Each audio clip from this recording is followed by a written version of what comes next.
आइए समझते हैं केंद्रीय बजट 2026-27 के खास पहलुओं को।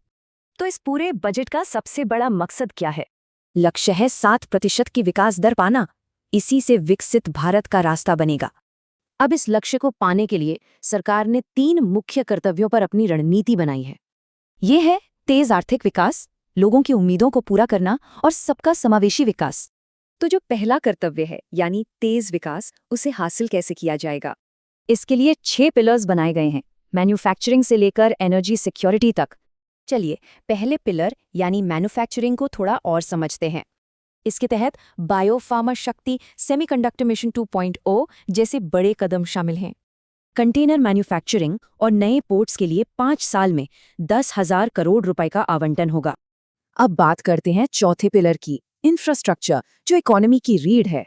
इसमें एक बड़ा ईस्ट वेस्ट फ्रेट कॉरिडोर और 20 नए नेशनल वाटरवेज बनाने की योजना है।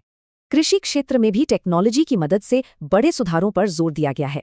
जैसे भारत विस्तार, ये एक AI पावर्ड प्लेटफॉर्म है जो किसानों को कई भाषाओं में जानकारी देगा।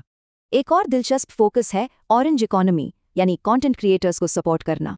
और अब आते हैं तीसरे कर्तव्य पर, सबका साथ सबका विकास। इसमें किसानों की आय बढ़ाने और नॉर्थ ईस्ट के विकास पर खास ध्यान है। तो सवाल ये है कि पैसा आता कहाँ से है और जाता कहाँ है? सरकार की कमाई का सबसे बड़ा हिस्सा उधारी से आता है, फिर इनकम और कॉर्पोरेट टैक्स से, और सबसे ज्यादा खर्च होता है राज्यों को उनका हिस्सा देने और ब्याज चुकाने में।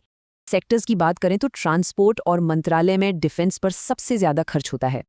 सरकार अपने राजकोषीय घाटे को भी कम कर रही है। अगले साल का लक्ष्य 4.3% है। तो संक्षेप में कहें तो ये बजट ग्रोथ और डेवलपमेंट के लिए एक मल्टी लेवल स्ट्रैटेजी है। लेकिन बड़ा सवाल ये है कि क्या तेज विकास और समावेशी विकास में संतुलन बन पाएगा?